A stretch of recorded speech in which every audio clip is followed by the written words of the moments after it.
Courts here in Defiance County is going to come forward and give us a little update on the court system and what's going on with all those crazy attorneys that everybody has.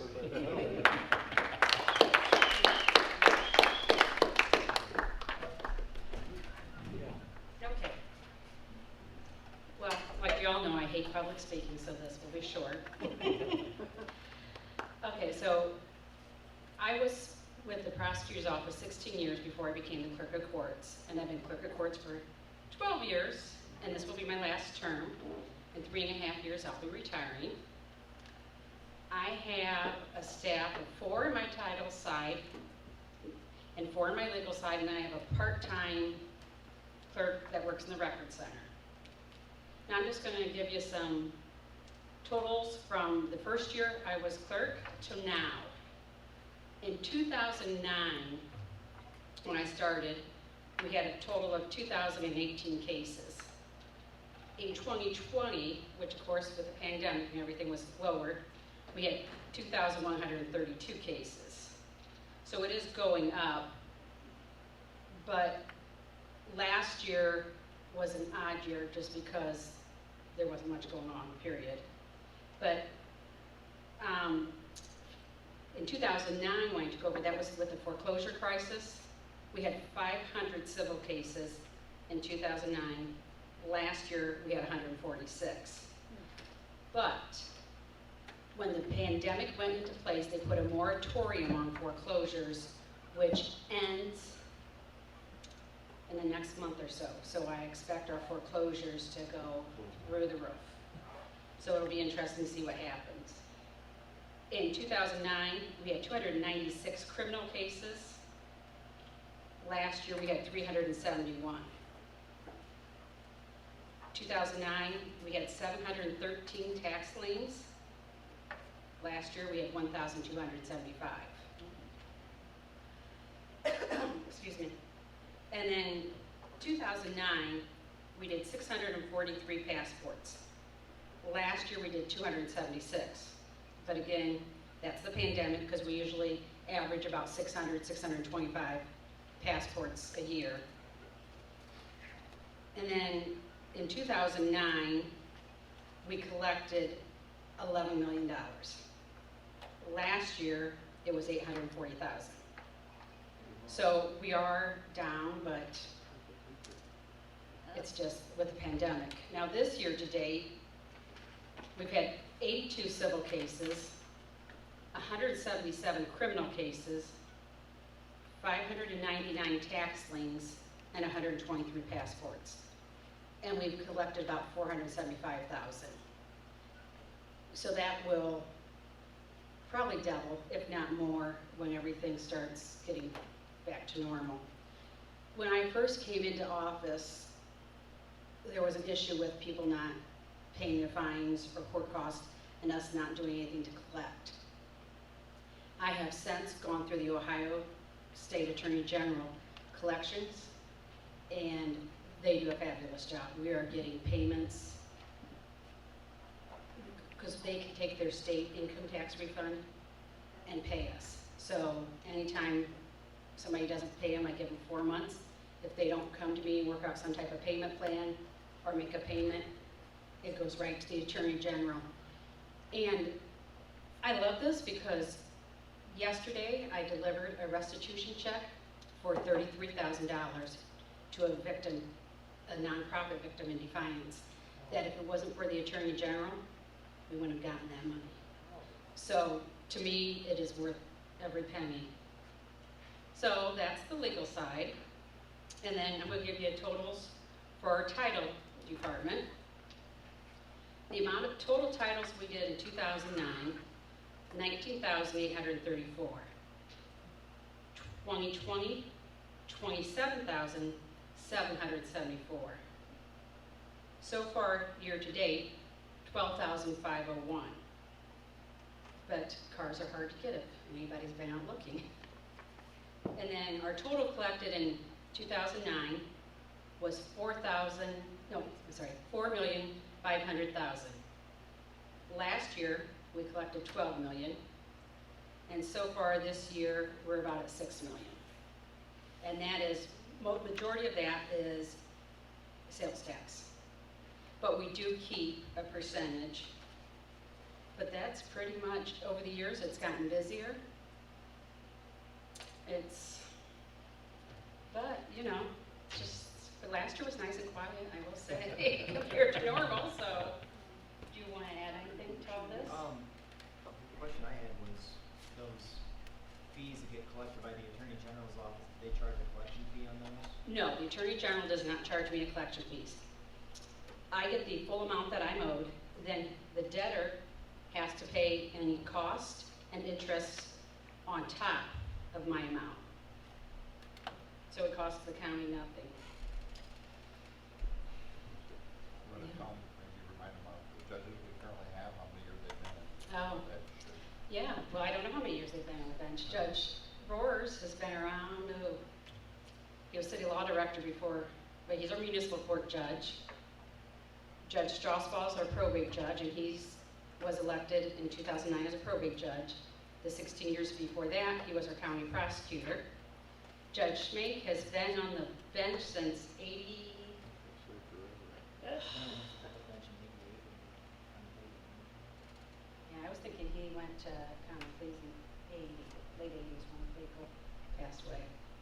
But Judge Schmake anyways.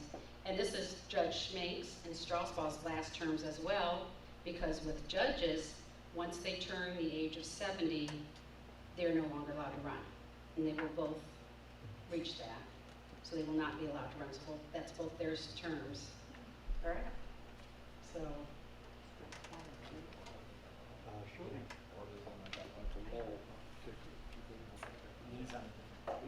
He's on a different, yeah, he's on a different election schedule. But that's. What would you say has changed the most since you know, other than COVID and that stuff happening, what has changed the most about your office since 2020? When I came in, nothing was, they used the computer for very little. We scan, my goal is by September 1st of this year to be paperless. The title side, because motor vehicle titles, and it's the state, we have paper. But the legal side, we will be paperless in September 1st. Yeah, I'm excited that'll automate and, yeah. What would you say for your successor?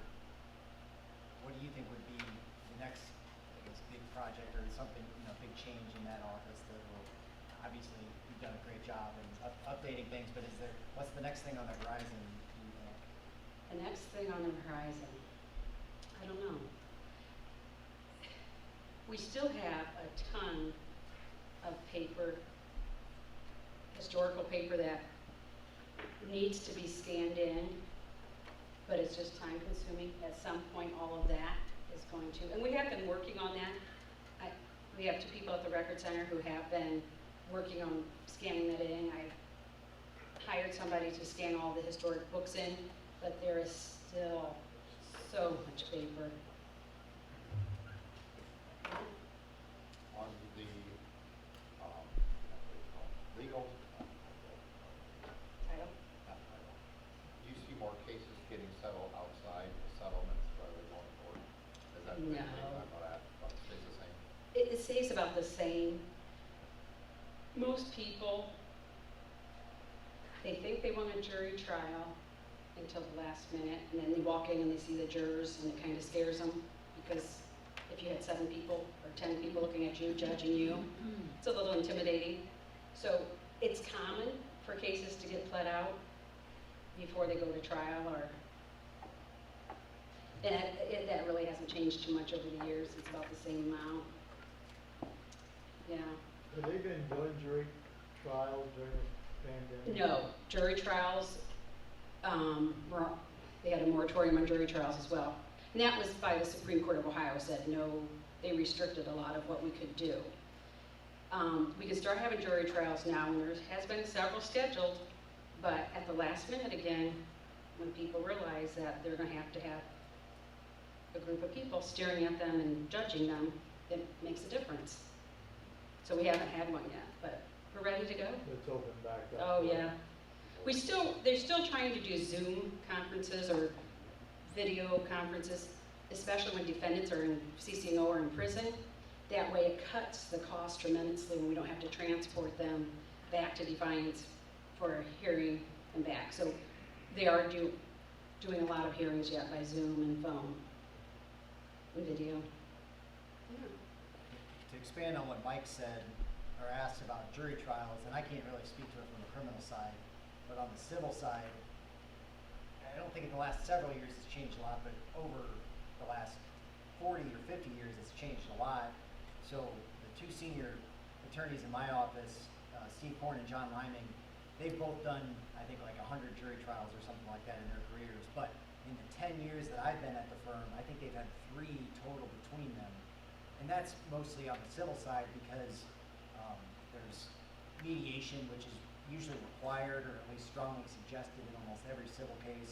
And there's a lot of other efforts that, what's mediation and what's generally called alternative dispute resolution, that they encourage parties to settle cases because it basically helps to keep the docket from getting too clogged and helps move things along. If everything went to a jury trial, they'd never get anywhere. So that's, jury trials have decreased significantly in that realm. Now, criminal side, there's still a lot of incentive sometimes, for those to go to trial because it's like, well, a lot of times the defendant won't have anything to lose. But Yeah. usually what seems like when there's a civil jury trial, I'd say, and Amy, you can correct me if I'm wrong, I'd say more than half of them in Defiance County on the civil side are those GM asbestos Oh, yes, cases. yes, they are, yes. The GM asbestos cases, yes. Those were big. Other than that, there's very rarely something that goes to Yeah. a jury trial in Defiance. Yeah. Is it hard to find jurors? No, no. And jurors, usually when we call them in, they have no problem. And we do still do the grand jury. And if you've ever sat on a grand jury, everybody I have known for all these years who's sat on a grand jury has actually loved sitting on the grand jury and would do it again. Because you don't have any defendants in there. You are just saying, yeah, I think that you guys have enough information to indict them. And that's all it is. So you're not deciding somebody's fate. You're just saying, yes, we agree, there's enough evidence to indict that person. So people do like the grand jury because they learn a lot. I think they like it because they get clued in on all the gossip. And grand juries are confidential, we can't. Well, I mean, the They thing get to about, know. I have sat on grand jury, and the thing about it is, I like about it is you learn what some of the different charges are, what the difference are. Yeah, I mean, it's just like burglary and breaking and entering. I can't remember now, it's like some of those things seem like it'd probably be the same thing, but, there are differences. But it was, you do learn things, and like you say, you're not having to decide somebody's fate, so it can be kind of interesting that way. So. yeah, it is. So, yes, sir. On TV, the grand jury is easy. You always get convictions on grand juries. Is that true? On TV?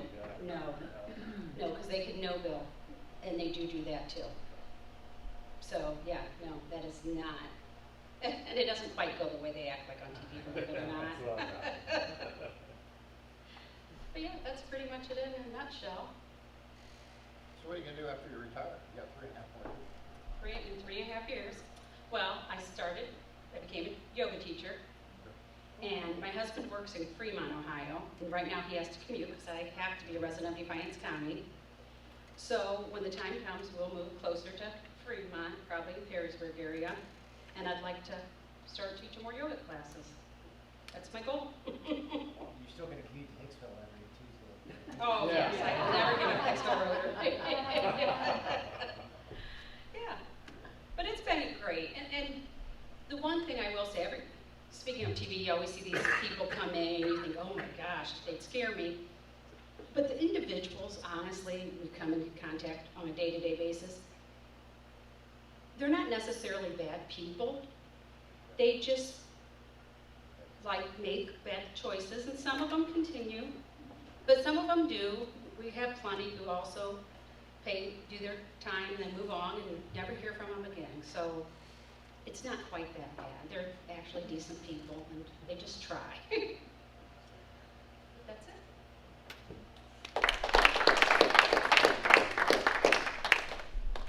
Thank you, Amy. Appreciate it, and appreciate all the hard work you put in your position.